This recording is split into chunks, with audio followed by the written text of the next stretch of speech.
Our aim in putting on this series is to provide opportunities for everyone interested in public policy to have discussions on complex and important issues, but without engaging in the politics of them. What Policy Options does on its platform every day, we wanted to bring to a live event. Substantive conversations on key issues. Tout au long de cette série, nous allons discuter de politique fiscale ce matin, de changement climatique, de relations couronnes-autochtones et de la désinformation et de l'intégrité du processus électoral. Ce que nous n'allons pas faire, par contre, c'est d'en parler en termes d'impact sur les sondages. Il nous fait plaisir de souligner la part de Comptables Professionnels Agréés Canada à titre de commanditaire pour ce premier événement. Thank you to Chartered Professional Accountants Canada for your generous support for today's event. And we're also very fortunate to have the Max Bell School of Public Policy at McGill University as a partner for this breakfast series. Et c'est toujours un plaisir d'être dans la compagnie de son directeur, Chris Reagan, un grand ami de l'IFPP. Chris, terrific that you're able to join us this morning, and I now invite you to say a few words. I am normally an economics professor at McGill, but what we have been doing is building a new school of public policy, and the piece of propaganda that is out there on the tables, and I encourage you to take one home if you are interested, is about our brand new Master of Public Policy program. And that will start in September. And there is still time, and this is just the bit of infomercial that I will give. I'll use my moment for an infomercial. That if you are looking for more education in your life, or if there are people still living in your basement or on your couch that you'd like to get rid of, I encourage you to send them our way, and we will take care of them. We will set them straight and teach them about the process of public policy. So we are delighted to be partnering with Policy Options for this because there are complex issues, including the interaction of policy making with partisan politics. But the issues that are going to be before us over the next 4 or 5 sessions, I think are a great way to start thinking about the election. So without further ado, let me just thank Policy Options and IRPP for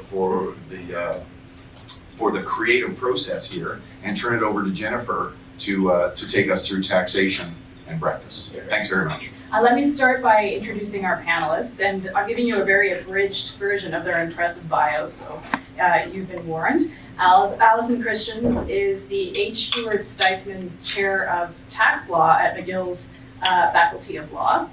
Bruce Ball is Vice President of Taxation at Chartered Professional Accountants Canada.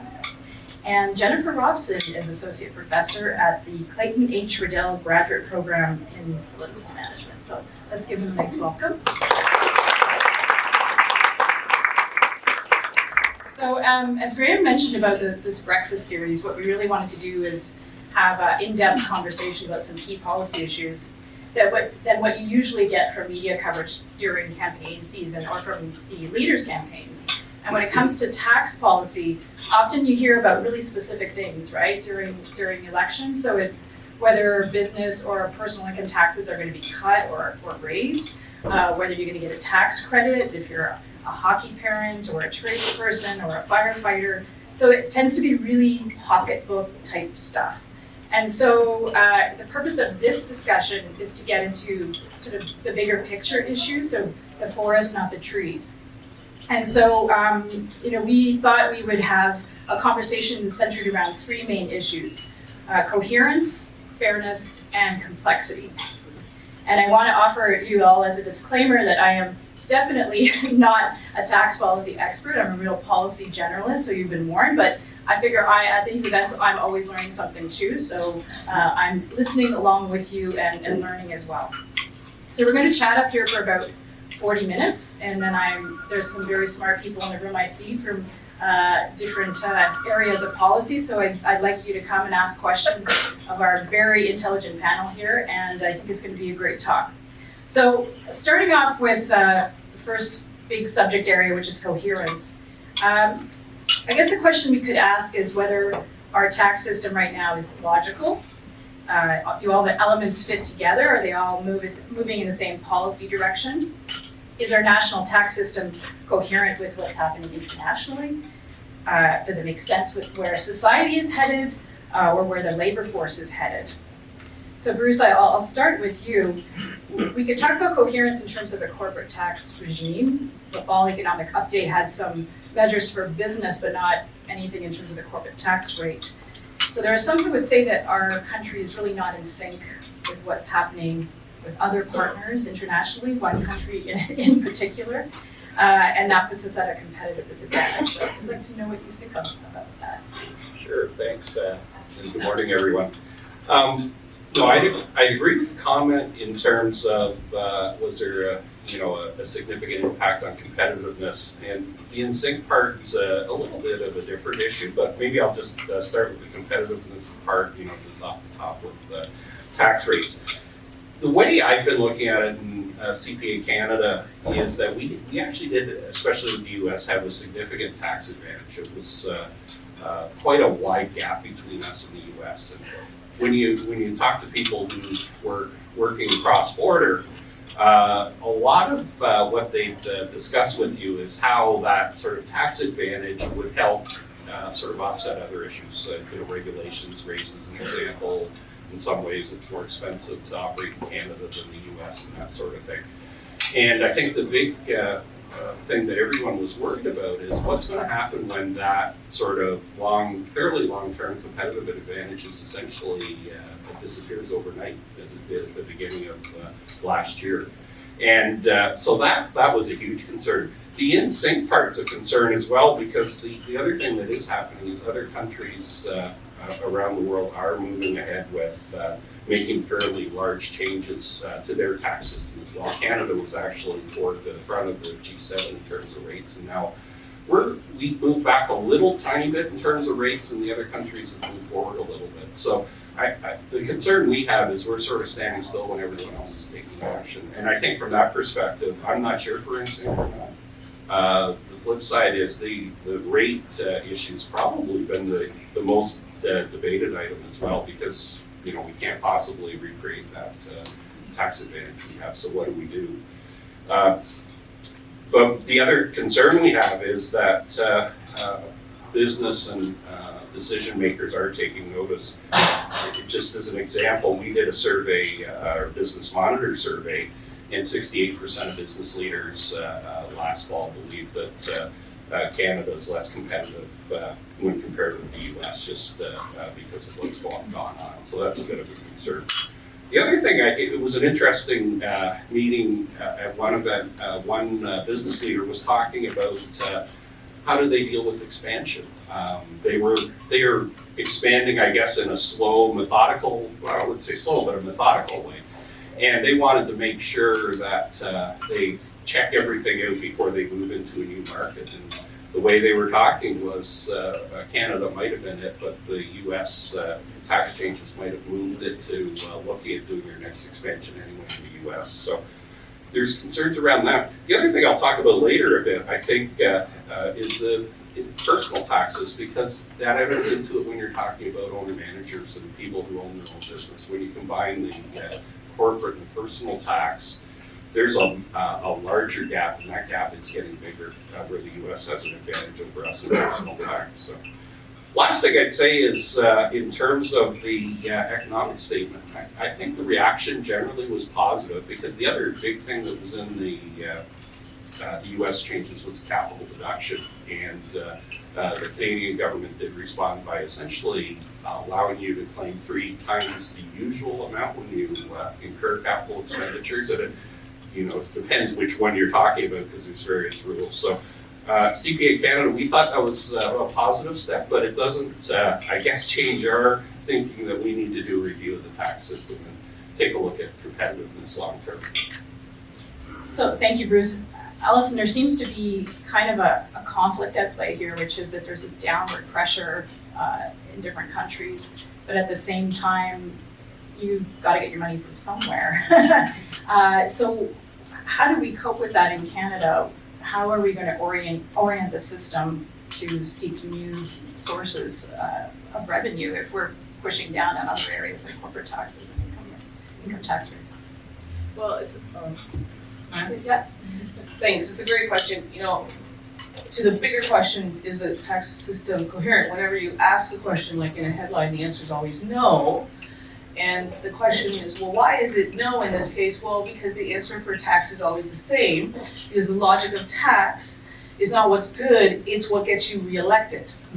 So that means that whatever is going on in the world right now, that's what the politicians are thinking about, and whatever is gonna happen in the next quarter, that's what the managers are thinking about, big public companies. And so everybody's chasing whatever's happening right now, and nobody's thinking long-term about what happens when you stop investing in the basics. So if you stop investing in education, if you stop investing in road maintenance, if you stop investing in infrastructure, if you fall behind in the basics, then it doesn't matter what your short-term goal is, because you've lost the way, you've lost your way. And so I think whenever we start talking about competitiveness, that is a conversation we're having. Oh my gosh, we used to be at the top of the G7, now we're not. Oh my goodness, we used to be at the head of the OECD, now we're not. What are we gonna do? Let's slash corporate tax rates. Well, that's ridiculous. That is patently absurd. Because the tax rate of a corporation is irrelevant unless you look at the tax base of the corporation. And nobody wants to talk about base. That's not what gets you reelected, that's boring. And you've lost your electorate. If you start talking about depreciation rates and deductions, capital deductions, I know it's fascinating to you, but it's not fascinating to the electorate. They don't care. What they want to know is, how much more is the government going to take out of my pocket? And what the government is busy telling them is, oh, we're not going to tax you at all. Don't worry, all this stuff is free.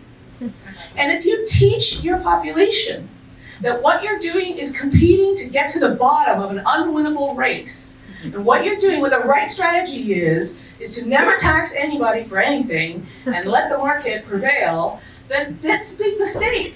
Because you're teaching people to lose faith in the collective investment, which is the whole point that we built a society together in the first place. And you're teaching people that you're not going to internalize the externalized costs of what we do every day. And if that's what you teach people over and over, then yes, you get to a place where we are right now, which is, oh my goodness, the sky is falling, look what the USA is doing. The USA is busy imploding. Do we really want to chase them down that road? Good morning and welcome to Policy Options.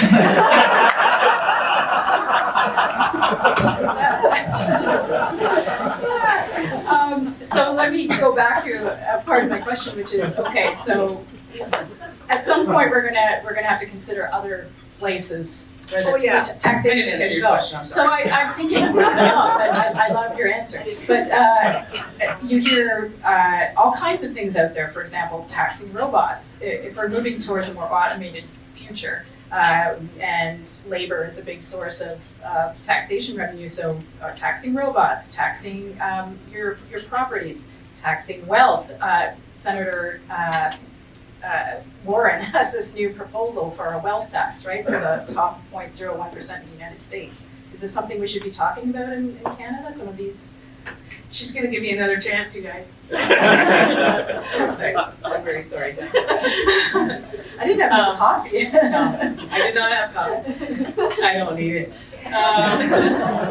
So, okay, let's be realistic. We know where the tax goes when we listen to the conversation about competition.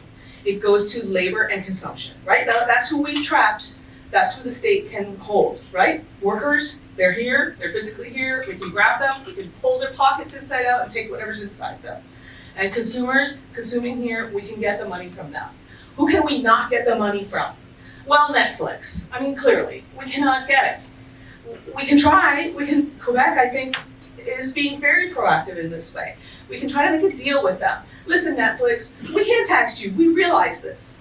But could you just maybe withhold a little GST, collect the GST for us on all the customers in Canada, and while you're busy destroying the film industry here, at least while we're going down in flames, you could at least get the GST, and maybe Netflix will play nice. Yes, okay, we'll do that for you. But if you go bigger, so look at the OECD 2 days ago or yesterday, I can't remember, I've lost track of the days, issued a release, a 3-page, 2.5 really, about, well, what are we gonna do about the digital economy? And, what are we gonna do? We're wringing our hands about, well, who can we tax in this brave new world that we are facing? And one of the things on the table is this idea of user value creation. So think about this, you're sitting at your computer and you're on Amazon.ca and you're purchasing something. And what you are also doing while you're purchasing something is giving your information to Amazon, which then aggregates it and turns it into something valuable, and they sell it to somebody else and they make a bit of profit off of you. And so the question that the OECD is asking themselves, and we are, of course, a member of the OECD, the question that they are asking themselves is, well, when you do that a lot, when you got a lot of users in a place, is that enough for that country to then go impose a corporate tax? Can we get a little corporate tax? And so far, the answer to this has been, great in theory, how are we going to do that? And if you look at the EU, they have also been discussing this, and you have some countries talking about digital services taxes, right? Oh, we're just going to impose a surtax on, all these companies like Google or whoever who's got all these users and they're like, harvesting data. No problem, we'll just fit this into our system. Look, harvesting data is sort of like harvesting ore or pulling oil out of the ground. It's just a natural resource that we're just going to go grab. So we can grab those people that are grabbing that resource. It's a little harder when the resource they're grabbing is like your network of friends, the content you've uploaded to Instagram. And if that has value or not, I have no idea. But so this is really hard. If it was easy and we could just do it, we would already do it and we wouldn't tell you too much about it. That's used to be the beauty of the corporate tax. Nobody really knows where the corporate tax falls in society. So it's a great tax because nobody knows what the incidence is. And the GST, on the other hand, is a terrible tax because everybody knows they're paying it all the time and people don't like paying taxes, so they're going to vote you out of office and maybe destroy your political party if you put that in place. So where is it going to go when we run out of room? So we don't have as many people working in big factories, so it's harder to tax labor. Also, the ones that used to be working full-time now are in the gig economy and they're working for Uber and being paid out of the Netherlands. So we can't tax them anymore. How are we going to tax? Who else are we going to tax? So we are in an impossible situation. And the way forward is going to take some courage, which I doubt we have. So since we don't have courage, what we are going to do is wait and see. We're going to wait and see what the US does and try to do some baby version of that. And wait and see what the OECD comes up and try to do some baby version of that. And we're going to skitter-scatter around it. And we're going to eventually amp up the GST a little bit here and the customs enforcement a little bit there, and maybe we're going to do a little few bells and whistles, but basically end up where we are right now, the next time I ever get invited to anything, which is 1980 never. And this is just I think a repetitive thing, and it's incremental. That's, I think, the real story. The story we're going to tell ourselves is that we can successfully raise the revenue from someplace else. We just have to be innovative about it. We're going to find a way. So think about that and figure out what we're going to do and let us know. So we need that innovative way. Thank you. I'm going to change tracks very slightly. Jennifer, we're going to talk about coherence and whether things are all working together the way that they should. Makes you think of our social system and how the tax system is essentially administering our social programs and our overall social welfare system. Do you think that this is the right approach? Like, what is your sort of overarching observation about how that all works together? Well, I feel so low energy compared to Allison. I need more coffee. Okay, great question. So, the tax system has a lot of different jobs. Key among them, obviously, is bringing in adequate and sustainable revenues for government, doing some redistribution, and hopefully promoting some economic activity, or at least not screwing it up too badly. And reasonable people can differ around kind of the right balance of each of those activities and whether it's at the right levels. But there is kind of an uncontrovertible fact that overall our tax system has become less redistributive in the last 20 to 30 years. What's kind of funny is that at the same time now, for low and modest income people, the tax system actually looms large in their lives, like in a way that it previously didn't. That right now, for a lot of low and modest income people, tax time is the key for them to getting a huge part of their annual incomes, right? Filing that tax return means that they get OAS, GIS, it means that they get child benefits. And those are really key parts of the money that they'll get for the entire year. So you kind of have this two-track thing now that our tax agencies are trying to do. And that CRA kind of has this double hat of having to, on the one hand, do a traditional job of finding the taxes, going and grabbing that revenue, as Allison was talking about. And it's been pretty good at doing that over the years. We can talk about whether or not there are other places where they could improve in terms of compliance and whatnot. But now that we've given this whole other job, which is to, you know, kind of act more like social workers and make sure that people actively get access to the benefits that they're entitled to. And so I think they're really still struggling with those two roles, right? And they really demand very different kinds of cultural approaches within the agency. I think they're trying to get better at it, there's a long way to go. And then I have to say, in addition to those two kinds of aspects of the system of like trying to bring money in, but also thinking about redistribution in terms of money back out, there is this whole other, you know, side to things in terms of all those tax expenditures that I think both Bruce and Allison alluded to. You know, that muddy the waters with both the money coming in as well as the redistribution going back out. And, you know, these are really popular at tax time. Jennifer, you mentioned the credits for the hockey moms and firefighters and so on and so forth. But they have actually sort of taken on this whole other life of their own as this like invisible system of social welfare. And we never stop to think about it that way because we don't usually think about middle and upper middle income Canadians as being in receipt of social welfare. But that's exactly what it is, really.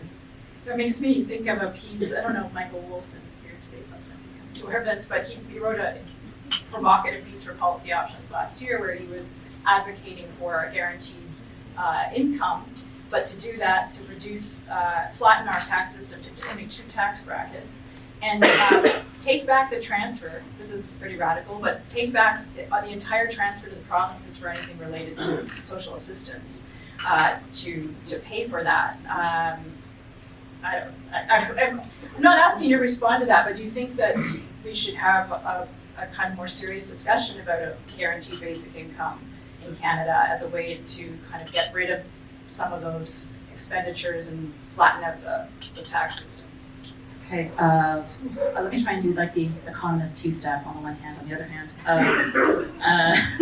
So, you know, on the one hand, on paper, yeah, you know, systems of guaranteed annual income, you know, Michael Wolfson has laid out one model. They look really great on paper because they kind of say, let the two sides of the tax system do their separate jobs, let the revenue generating side do its work, and then just simplify everything and have one guaranteed annual income payment going in. The other thing too I would say is that, you know, people throw around this idea of guaranteed annual income and they mean a lot of different things by it. Do we mean like a universal basic income? Do we mean negative income tax? Do we mean like a universal demographic? Like, it means, you say this word and it means a lot of different things to a lot of different people. So it's actually hard to have an informed conversation about it. So that's on the one hand, on paper looks good, depending on what you mean. On the other hand, we're not starting from nowhere, right? We currently have different systems in terms of taxes and transfers. And part of the concern that I have is that people are very sensitive to relative changes, right? For better or for worse, we are at some sort of equilibrium in our system right now. And that once you start looking at those kinds of changes in terms of tax rates, on the one hand to fund a system like this, and also changes on the transfer side, it's not clear that actually everybody ends up being better off, including a lot of people who are actually incredibly vulnerable in our society.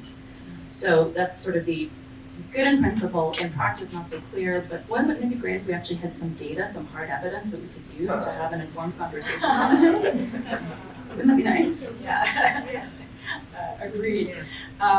So it comes to something that Bruce mentioned, which is, do we need a full-scale, deep review of the system in the form of a commission or what have you? So Bruce, I know CPA Canada's been advocating for this. So give us the sense of why we would need such a. No, for sure. And it, you know, I think probably the biggest thing is we haven't done it for so long. You know, we got into a lot of really interesting topics and that sort of thing, and you know, review doesn't necessarily have to dig in all those kind of things. It could be just trying to make sure the system works better too. So, you know, there's all sorts of reasons to look at it though. The biggest thing from our point of view, and I always sort of equate this to writing almost like a computer software program. If you keep sort of writing changes on top of changes, then eventually the thing stops working well, and then you have to basically throw it away and start over again. The system is kind of getting that way from the perspective that every time we want to do something different, we add a change. If the government sees something's not going the way they'd like it to, they put in technical amendments, but they really don't go back and look at the whole thing. And it seemed like the combination of the private corporation initiatives last year along with the US changes was what sort of pushed it, I think, into the forefront. It was always issue, well, not always, but the last 4 or 5 years anyway, an issue for us at CPA Canada. But it seemed like we had lots of people with us starting maybe 18 months ago or so. The other thing, and we've talked about it in terms of just innovation and all that, is the economy's changed significantly since 1967, I think, when Carter was done doing his work and his commission. So what we'd like to see is an independent group, an independent panel, royal commission or not, to have someone go, have a group go through and just look at the system and make sure it's making sense. A lot of other countries have done something. Now, some of them have gone straight to tax reform like the US, but other countries such as the UK, Australia, New Zealand especially, they seem to be sort of the poster child in terms of tax review because they've done a few of them already themselves. What we'd like to see them do is go through and have a look. And some of the issues, we talked about competitiveness. Despite the race to the bottom, I think you have to be competitive with the countries that you're working with. It'd be nice if everyone could agree to sort of play nicely with each other, so you're not always sort of taking a run and trying to sort of go lower than the other guy. In terms of the intangible part too, well, this is probably in there as well. It'd be nice if everyone agreed how they're going to tax these things and then split up the revenue as opposed to, again, trying to undercut other countries. So that part's a little harder for us, but we still worry about competitiveness. And again, I talk about the personal rate. When our closest neighbor is our biggest trading partner, and it's easy to move back and forth. We do worry about tax rates. Our top rate is fairly high compared with the US and kicks in at a low rate. And the threshold might be the bigger issue, frankly. In the US, their top rate kicks in at a pretty high level. It's $500,000 US. I've been using comparison with California. That's a fairly high tax jurisdiction in the US, but even in California, it doesn't kick into $1 million. And if you sort of compare somebody who just hits the top threshold in Ontario to California, the rate in California is still 10 points lower. So it is a concern. We worry about business leaders and that sort of thing, but with a low threshold, it creeps into upper middle management, people with highly valued skills, that sort of thing. I'm a graduate of University of Waterloo. I was in an event hearing about how many of their grads actually don't stay in Canada after they graduate. So it is a bit of a concern. I'm not saying tax is related to that, but people are pretty mobile these days. One other thing I just wanted to mention as well, and we're going to talk more about complexity, is that I think you can justify doing a review all by itself just by the level of complexity of the tax system these days. Even if we don't change the fundamentals of where tax comes from, the one thing I hear all the time in the past year from our members is they're just having trouble keeping up, and especially general practitioners who work in small businesses. There's just so much change and so much complication these days. So. And the last thing I'd say is I started off by saying we're not alone. In addition to a lot of business groups, Canadian Chamber of Commerce, those groups, 3 parliamentary committees, in both finance committees, the Commons and the Senate, the OECD and the IMF, and the Barton Commission as well, the Advisory Council on Economic Growth, also called for a review, albeit a little more focused on competitiveness and that sort of thing. So it seems like everyone's at the same place that it's time to do something. Let me ask you a popular question, which is about GST. Not very popular move with economists, I think, what the last government did with the GST. And the OECD, I think in the last week, just published their charts on how much countries tax goods and services in Canada. It's really far down in the pack. Should we be having a more substantive conversation about goods and services tax and whether it should be raised? Allison? Okay, so no, we shouldn't, because that's not going to get somebody elected. They're not going to raise the GST until after the election, so that's when we'll have that conversation. I'm sorry, it's hard not to be cynical about this. Well, wait, I'm going to challenge you for a second. Yeah. Okay. So the last government, they told everybody they're going to run a deficit. Yeah. And they still got elected. Yeah, they did. I know. And a carbon tax. It's true. Well, the carbon tax is just, oh, it's so good common sense and it makes so much sense, but you just have such a, well, Chris knows, you have such a hard time just explaining this to people why it's a good tax, even if you're gonna I refund don't it. have a hard time explaining. Well, you do. But they may have a hard time understanding. Oh, that's Chris's worldview. It's not his fault, it's your fault. You're too dumb to understand what he's saying. It's a great way to go through life. I love it. So, you know, the Carter Commission is always so fascinating to me because, for a couple of reasons. One, it was really comprehensive until they got to the international, and then they were like, oh, wow, this is super complicated, never mind. If you read the international parts of the Carter Commission, you'll be like, oh yeah, they didn't quite finish that part. Why? Because that's really the hardest part of it. That's where the rubber hits the road. Sorry to use a cliche. And the other thing that's really interesting about the Carter Commission is the government ignored it, right? Except for that little thing about capital gains, which was huge, but that was a huge mistake in the system that was obvious. You didn't actually need a whole commission to tell you that a buck is a buck. But maybe you do. Maybe I'm wrong. Maybe you do need a group that steps out and says, look, this is how to have a coherent tax system. The only problem with this, I think, is we actually don't know. And so I'm going to actually challenge the idea that as we pile on, as we change things incrementally, it's like software and has to be, cleared off and start over. I'm going to challenge that for the reason that we don't do that with democracy. That is, we think we learn how to fix our problems by trying this out and incrementally changing them as we see where the big problems are. And when the big problems overtake everything, we don't say, well, democracy is the problem, let's try communism. No.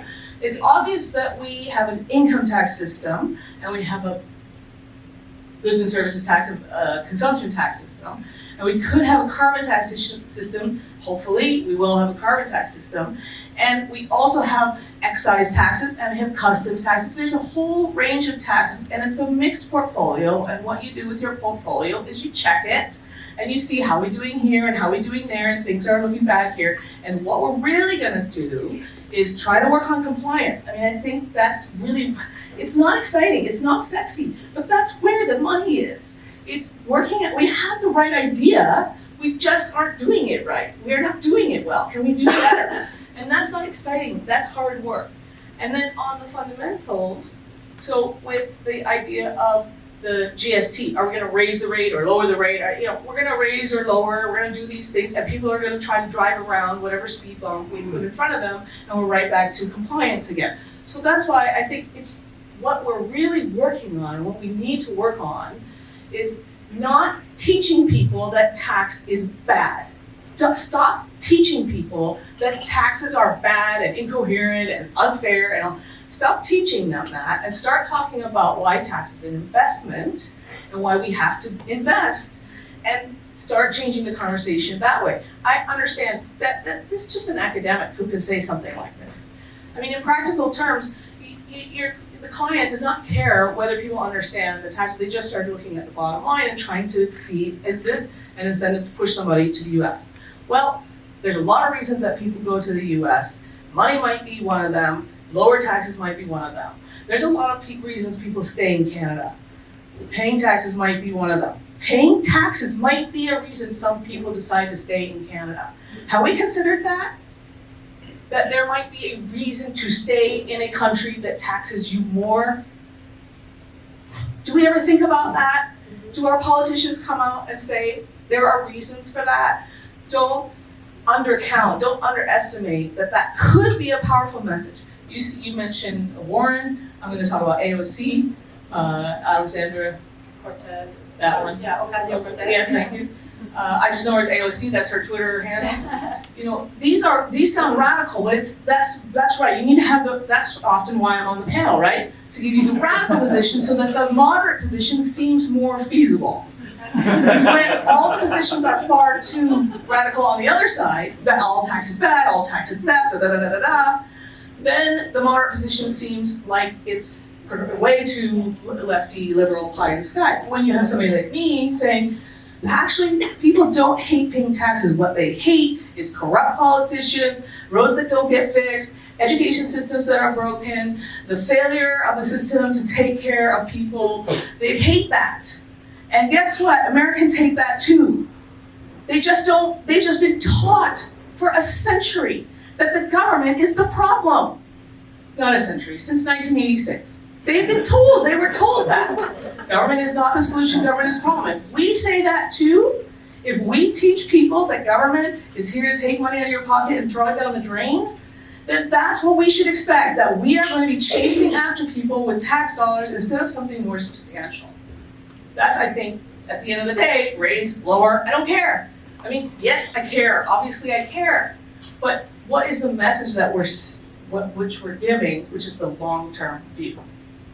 Thank you. So we talked a bit about coherence, and obviously this is a very abridged version of our conversation that we could have. So we're talking about fairness, which is obviously. Actually, can I Yes, just go ahead. address the GST thing Yes, quickly? go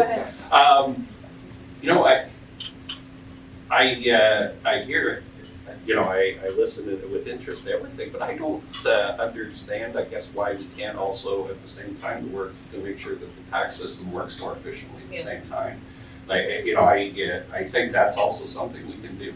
In terms of the GST thing, I did want to say, I think it is worthwhile to look at the GST rate and how it's calculated versus the other ways we raise taxes, just to make sure we're doing it efficiently. Doesn't mean that, getting into the other issues that discussion can't happen, but I don't see why we can't take a look at the GST. I mean, because it does say should prevail, we will do that. should work efficiently, and So our what do you view think is should that- happen with the GSTs? yeah, and I guess we're I think we could take a look at whether we should be raising more money through the GST system versus income tax, just as an exercise in terms of how it impacts the economy. So I think you can. I think the good thing about a review is it brings out all these views and you can put them on the table. Thank you. So Jennifer, I'm going to go into our next volet, which is fairness, which So I don't have to talk about GST. I'm giving you a pass on that one. So it's obviously a loaded term because everybody has their idea of whether the tax system is fair to them or not, right? They pay too much, they don't get enough in return and so on. I'm definitely not getting my money in return for my snow clearance on my street, but that's a whole other story. Is there, do you think, a difference with how the tax system treats low-income Canadians versus Canadians from the highest brackets? And there's I think a whole issue of accountability, how the tax system treats accountability for people at different ends of the scale. Can you talk a little bit about that? Okay, so does the tax system treat people differently who are low income versus high income? Yes. Part of that is by design. We have a progressive rate structure that is supposed to treat people differently based on their ability to pay. But I think that there are other dimensions to this, and I think that's what your question is probably getting at. So one is, I would say, on how the tax agency actually interacts with Canadians, with humans, right?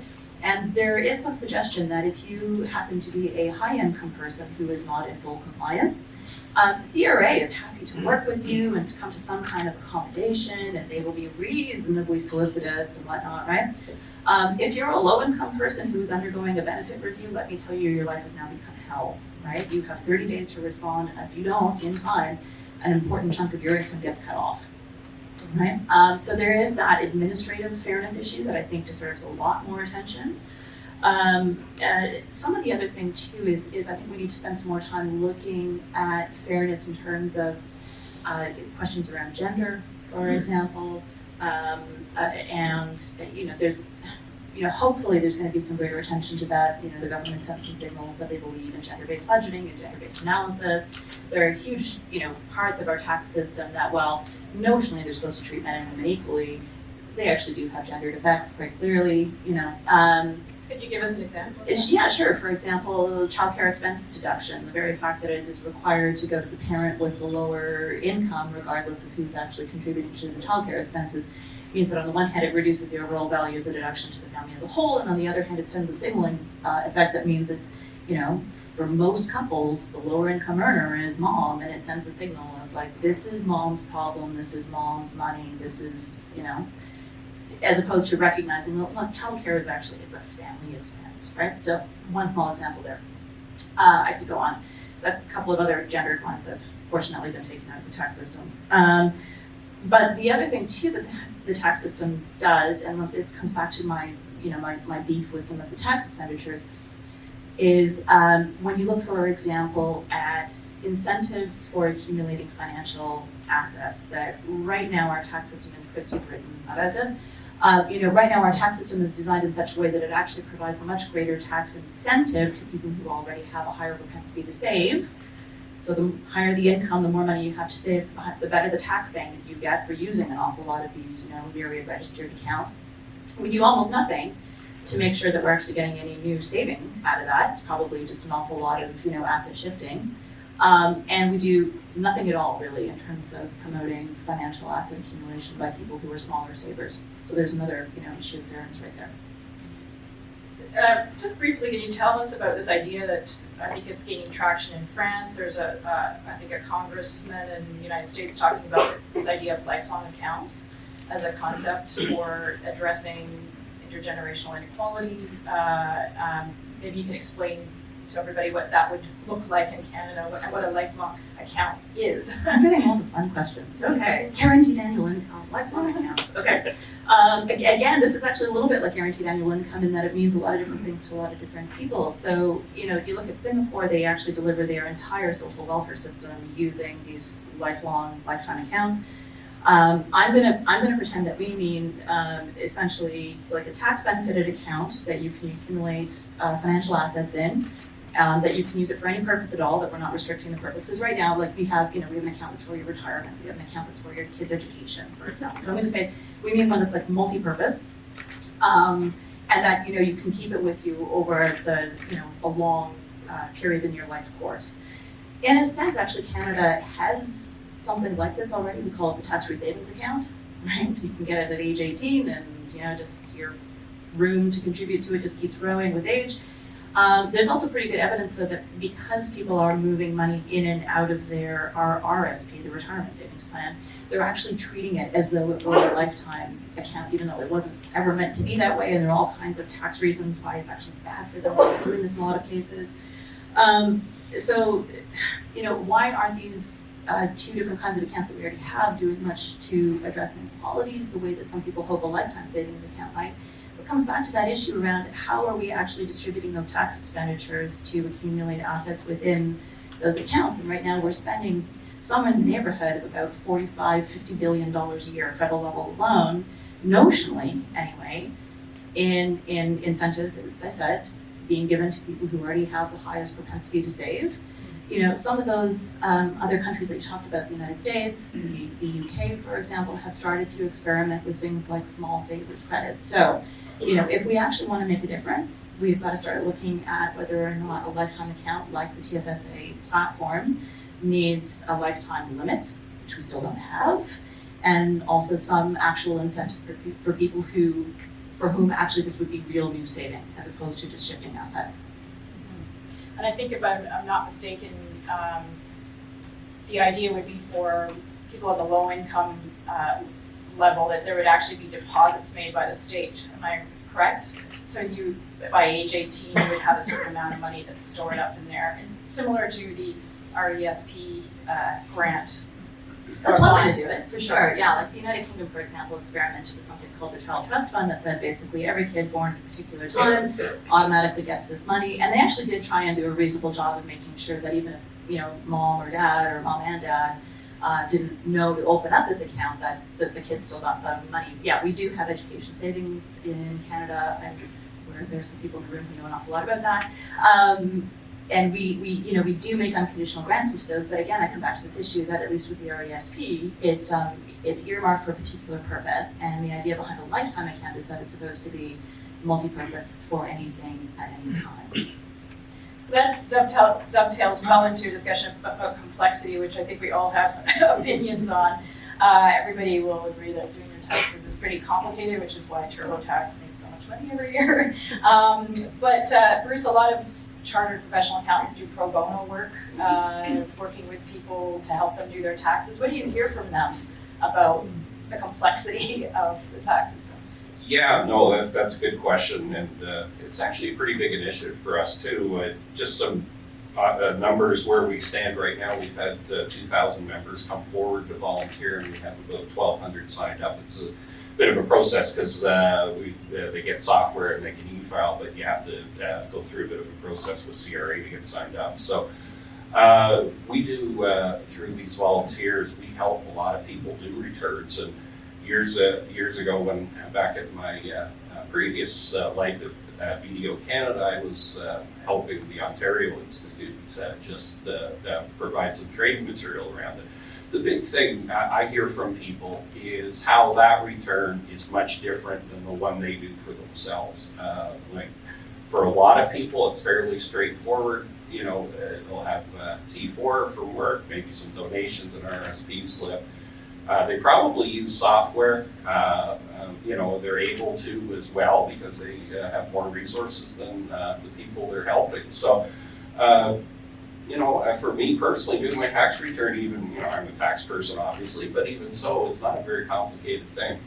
The thing I hear though is they even need a lot of training in terms of information on what the people at these tax clinics can qualify for. The problem, and we're going to talk about tax expenditures, but the problem is each government, and I think the provinces are just as guilty as the federal government, like new programs and then they release new things. But the problem is the people they're aiming these programs at have lots of difficulty getting access. The front end part's actually doing the tax return.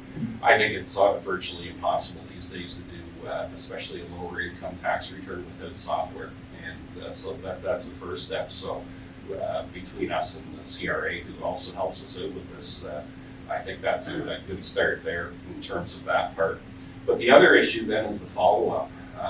You know, again, there's a lot of verification, and that's where some of the, I guess, the really sad stories come from, is where the CRA is doing verification. The problem is some of the credits, you know, higher income people qualify for it, as well as lower income people, and other credits are aimed at lower people. So it's almost like the CRA has to assess, am I trying to prevent someone maybe who's got more means from getting something, or am I trying to help out someone who has less? So I think that actually does put a fair bit of onus on the CRA people as well. But I think these tax expenditures really are one of the big issues, though, in terms of trying to, you know, our volunteers trying to help the lower income people. Jennifer, I guess there's cases where people don't even get what they're entitled to through the system because it's just too complicated. I'm thinking in particular of the learning bond as a good example. Can you talk about that?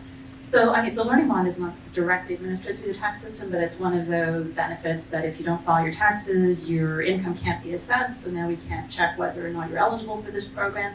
And, you know, like there are good efficiency reasons for tying eligibility to a tax return, in that, like, it's supposed to reduce the application burden on individuals, create some administrative efficiencies inside in government. But if you don't file your taxes, we can't assess you. And so I'm doing some work right now, so this is a preliminary number, not for citation. But you know, about 4% of seniors don't seem to file a return. About 10% of working age people don't seem to file a return. You know, one way to deal with eligible non-participation, so learning bond is one, the working income tax benefit, which has now been renamed, was another one, where somewhere in the neighborhood of at least 15% of low-wage workers who were probably eligible for this thing weren't getting it. Why? Because they weren't applying. You know, one way to deal with some of these things is through automatic enrollment, and that's going to be the, you know, going forward, that's how this new Canada Workers Benefit is going to work. But that only works if people file their taxes, right? So, like, we don't even publish numbers on this in Canada. We don't publish numbers on how many people actually file a return, because remember, filing a return isn't necessarily mandatory. CRA won't even tell you it's necessarily a good idea for you to file a return. So we've got a long way to go on this issue of eligible non-participation. And, you know, there's, I think, culturally as well, I come back to the issue within CRA of them trying to figure out how to wear this new hat of benefit administration. There was an access to info memo that I got my hands on, got my hands on a memo from Access to Information, and it was talking about this eligible non-participation in the WINB, the Workers' Income Tax Benefit. And officials within the department were advising the minister, well, it's a simple case of filling out form, whatever the number was. That form has 42 steps. 42 different calculations that you had to do before you could figure out if you had access to the WIPI. And to Bruce's point about, like, yeah, you need software to do these things. If you're low income, you don't necessarily have that access. So we can automate, we can simplify, that matters, but we should also be doing much more in terms of transparency around how many people are not getting the benefits that they're eligible for. And governments really ought to be doing a much better and transparent job of being accountable for that. One thing I wanted to mention too, in terms of complexity, we feel that tax expenditures are a big piece of that. And the one thing the government did, I guess, a few years ago was they did a review of the tax expenditures, and we'd like to see them take that one step further and just, release the results and how it's working, whether they're meeting the goals. But the other thing that occurs to me though from the discussion is I think we could do a good job of maybe consolidating some of these, especially the things geared for lower income individuals, and have the provinces work together more with the federal government. Because there does seem to be a maze of these things as well. I think the tax expenditure review, if it was done properly, could also look for ways to maybe simplify and consolidate some of these things. So I'm going to move on to questions, but just before, Allison, what happens when what's the result when the system is too complex? Yeah. I've been actually listening to this with interest, because I think this is really the nuts and bolts of what happens when there's a disconnect between the rules and the ability of people to understand, and they are easily led to believe that tax is a bad thing, and what we are trying to do is teach them that filing your tax return gets you to the good thing too. And so it's an interesting exercise in taxpayer education. And so there's a trust problem and a complexity problem that seem to go together, right? If I don't understand my benefits, and I think my money all just goes to bad things, then I start to lose faith that this system is about me at all.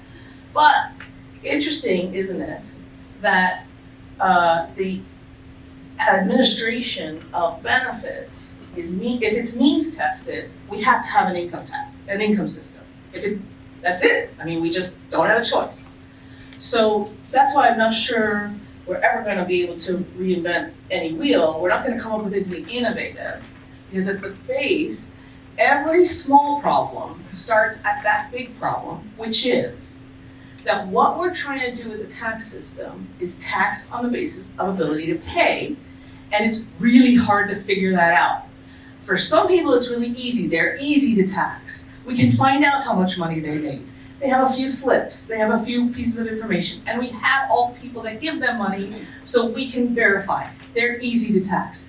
On the other side are the people that are impossible to tax. They're somewhere else. They're not even resident here, or they pretend not to be resident here. They've got all kinds of complex business structures. There's trust. There's all kinds of arrangements, and they're really impossible to tax. And somewhere in the middle are the kind of hard to tax. It's easy to get the tax out of somebody who's got a sophisticated portfolio of whatever. And what we see, the outcome is, when the easy to tax screw up, we get them. We beat them down. They're easy to tax, so that means they're easy to punish. And when the hard to tax get caught, well, we have to dig into it. It's complicated, it's hard, and we have to make a deal to get more information about them. It takes a long time. Of course we're negotiating with them. It's like they used to say, when you owe a little, the bank owns you. When you owe a lot, you own the bank. Same principle with taxpayers. When they're big and important, you're gonna have to spend some time to figure out what's going on, and they have resources, they can fight back. And the impossible to tax, well, we just give up. Well, it's too hard. We can't do it. And so what's the message to the taxpayer? They're the little guy, they're getting beaten down because they're easy to tax. And they see the hard to tax getting away with it, and they might see the impossible to tax just like living it up on a yacht, It just starts to feel like there's no fairness to be had anywhere, and the fairness is tied, I think, to the complexity. So what happens? What happens when you let this happen to your tax system? When you let taxpayers their trust erode, they start failing to cooperate. And one of the things that is, you'll be told this all the time, Canadians are very compliant. It says on the CRA website, 96% voluntary, whatever. We're very happy to go along. People basically go along with the tax system. Well, you shouldn't expect that anymore, right? If I see the hard to tax getting away with it, well, then maybe I'm not going to be so forthcoming on my gig economy earnings, even though not reporting my gig economy earnings means I'm not eligible for unemployment insurance. Yeah, it's like mistakes. You're going to make mistakes, and that's going to make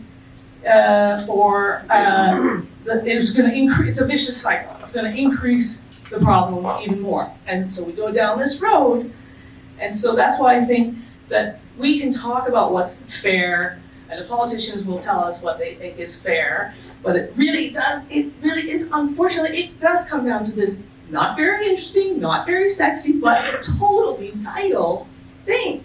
Just administration. Tax policy is tax administration. We've always known that. It's not what we say, it's not what we project, it's this administration, and that gets fed into the social conversation, and mostly, I would say mostly, the conversation is negative, I think, about the tax. I mean, we always have to make a joke, oh, we're gonna talk about tax, It's mostly negative, and that, I think, maybe putting the CRA in the position of benefit provider, maybe there's something positive to come of that. I'm not sure, I don't know, so I think it's useful to put it in those terms. Allison, Bruce, and Jennifer, thank you so much. Very interesting conversation. Let's thank them for.